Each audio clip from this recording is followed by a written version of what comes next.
Bonjour, bienvenue dans la série sur l'énergie.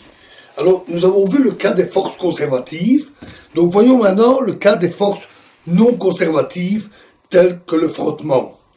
Donc, supposons qu'on ait un objet qui part de A, qui retourne en A, donc qui fait un circuit fermé. Le travail, nous l'avons vu pour les forces conservatives, non conservatives, comme le frottement, ce travail dépend du chemin. Ce qui veut dire que cette énergie est toujours, ce travail est toujours résistant. Ce qui veut dire que l'énergie cinétique au départ va être différente de l'énergie cinétique à l'arrivée. À l'arrivée, elle va même être plus faible. Donc, l'énergie mécanique ne peut pas se conserver, puisqu'on est au même point, on a une certaine énergie potentielle, et l'énergie potentielle plus l'énergie cinétique va donc forcément diminuer. L'expérience montre qu'il y a des processus qui produisent de la chaleur, comme le frottement. On peut s'en rendre compte très facilement. Il suffit de se frotter vigoureusement les paumes de la main l'une contre l'autre pour avoir de la chaleur. Alors, attention de ne pas confondre la température, qui décrit l'état d'un système, nous allons y revenir, et la chaleur, qui est une forme d'énergie, qui se note habituellement par la lettre Q majuscule. Il est possible de mesurer cette chaleur de différentes manières. Par exemple, la température d'un corps dépend des échanges de chaleur. Si un corps reçoit de la chaleur, sa température augmente. On définit ainsi la capacité calorifique comme la variation de température égale la capacité calorifique fois la chaleur reçue ou perdue. Comme je le disais, la température décrit l'état du système. Par exemple, pour l'eau, lorsque la température est inférieure à 0 degré, on a l'état solide, la glace. Et pour une température supérieure à 0, c'est l'état liquide. Et au-dessus de 100 degrés, l'état vapeur, l'état d'un gaz. De même, quand la température augmente, le volume augmente. C'est la dilatation thermique qui explique que, par exemple, les rails de chemin de fer ont entre deux rails un espace entre, une ouverture. Les rails ne se touchent pas, de façon à ce qu'ils puissent se dilater avec la chaleur sans risquer de faire éclater les rails. La température se mesure avec le thermomètre, bien entendu, vous le savez. Un autre exemple de force non conservative, c'est si vous prenez des fluides tels que des liquides ou des gaz. Ceux-ci vont résister à la déformation, au fait de les mélanger, de les mettre en mouvement. C'est ce qu'on appelle la viscosité. Ainsi, l'eau est peu visqueuse, l'huile est beaucoup plus visqueuse et le miel est très très visqueux. Et cette force résistante à la déformation, par exemple, quand on verse de l'eau, elle coule assez vite, l'huile coule beaucoup plus lentement à cause de sa viscosité. Cette force de résistance est non conservative et ressemble d'ailleurs beaucoup au frottement, en ce sens qu'elle est toujours une force de résistance et non pas une force moteur. Citons il y a de nombreux processus qui produisent de la chaleur, citons-en trois. Alors, le premier, c'est la combustion. La combustion, c'est une transformation chimique de certaines substances, telles que le méthane, ou gaz naturel, l'essence, le bois, etc. Lors de cette transformation chimique, il y a un fort dégagement de chaleur, à tel point que les gaz qui sont émis par la transformation chimique sont extrêmement chauds et au point d'être lumineux. Ce sont les flammes qui ne sont rien d'autre que des gaz extrêmement chauds. On dit que la réaction est exothermique. Exothermique parce qu'elle dégage de la chaleur. Par exemple, le méthane ou gaz naturel a pour formule chimique CH4. C'est-à-dire que c'est une molécule formée d'un atome de carbone et de 4 atomes d'hydrogène liés ensemble. Lorsqu'il réagit avec de l'oxygène, en brûlant, avec une molécule d'oxygène qui est formée de 2 atomes d'oxygène, il se transforme en H2O, c'est-à-dire de l'eau, plus exactement, pour que la réaction soit équilibrée, il faut 2 molécules d'oxygène, ce qui donne 2 molécules d'eau, plus une molécule de CO2, c'est-à-dire du gaz carbonique,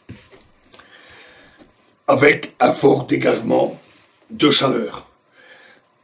Il existe aussi des réactions qui sont endothermiques, c'est-à-dire qu'il faut leur fournir de la chaleur pour qu'elles puissent se produire. Un autre exemple de production de chaleur, c'est la compression. Si vous comprimez un gaz, celui-ci va s'échauffer. Tous les corps sont décrits par ce que l'on appelle une équation d'état. C'est une relation qui relie les grandeurs telles que pression, température, volume, etc. La plupart des gaz à température ambiante, comme l'air, se comportent comme de très bons gaz parfaits. Les gaz parfaits sont une idéalisation des gaz qui sont décrits par une équation d'état unique appelée équation des gaz parfaits. Celle-ci s'écrit P fois V égale M fois R fois T. Alors que sont ces différentes grandeurs? Mais c'est la pression, bien sûr, c'est le volume, M c'est la quantité de matière, c'est pas la masse, c'est la quantité de matière qui se mesure en moles, une mole correspondant à un nombre bien précis de molécules appelé nombre d'Avogadro, qui représente des milliards de molécules. Le T, c'est la température dite absolue, représentée par un T majuscule. La température en degrés Celsius, telle qu'on a l'habitude de la manipuler dans la vie courante, s'écrit plutôt avec un petit t.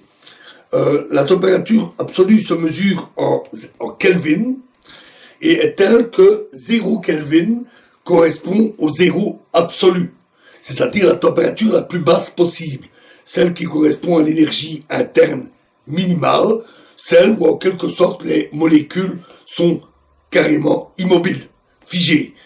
C'est un peu plus compliqué que ça, mais bon, peu importe.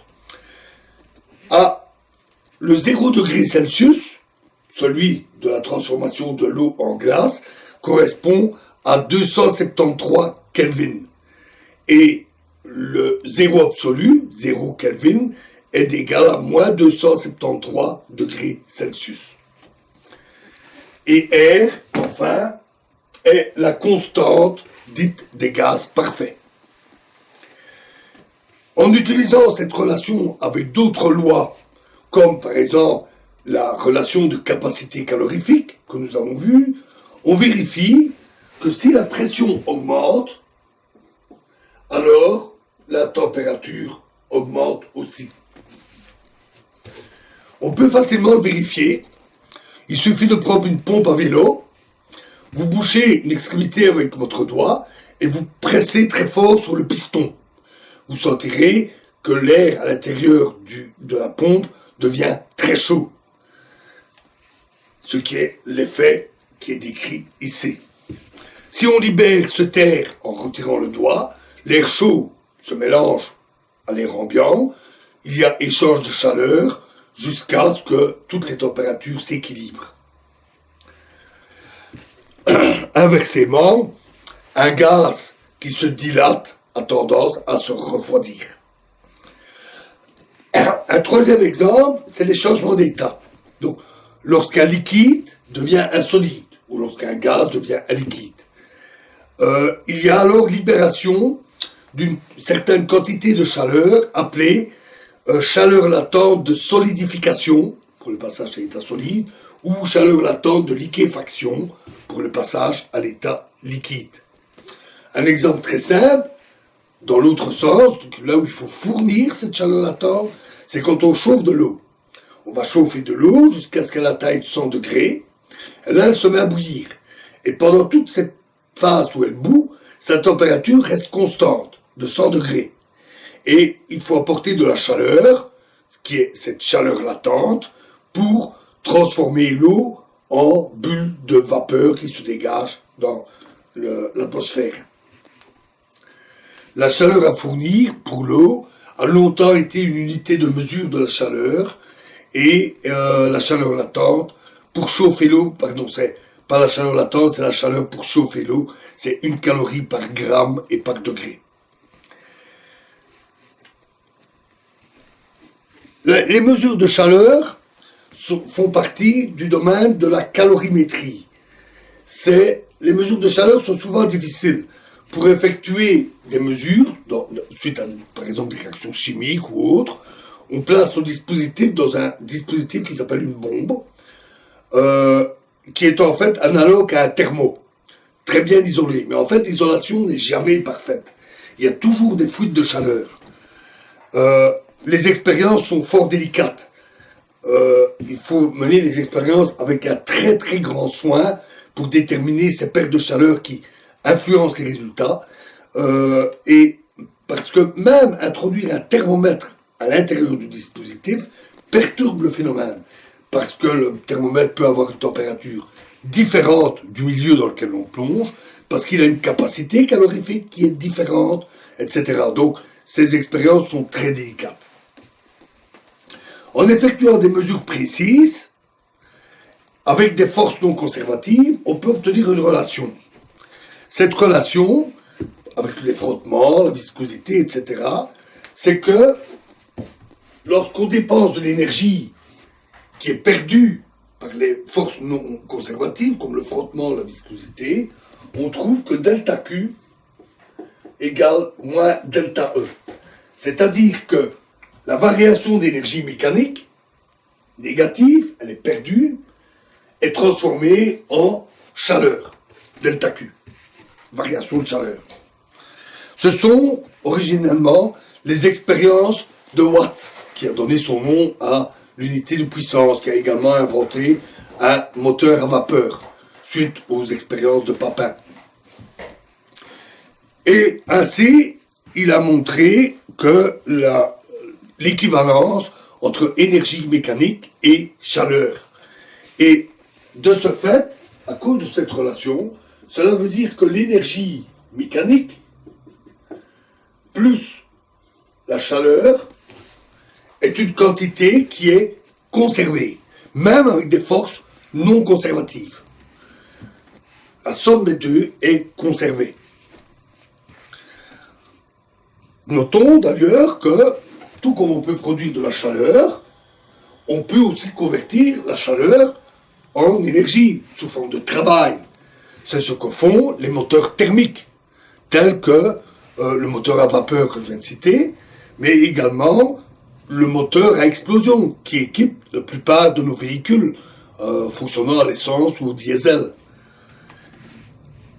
Cette transformation est toujours beaucoup plus difficile que la transformation inverse. Il est facile de produire de la chaleur, il est plus difficile de la transformer en travail. Et en général, on ne sait pas la retransformer entièrement. L'efficacité de cette transformation s'appelle le rendement. Par exemple, un rendement de 60% signifie que 60% de la chaleur a pu être transformée en travail. Ces règles de transformation et de rendement sont décrites par la théorie de la thermodynamique, que nous n'approfondirons pas ici. Ici, nous sommes juste intéressés par l'énergie. Alors, dans la prochaine vidéo, nous parlerons d'une autre forme d'énergie, qui est l'énergie thermique, et qui est en fait assez proche de la chaleur. Je vous remercie.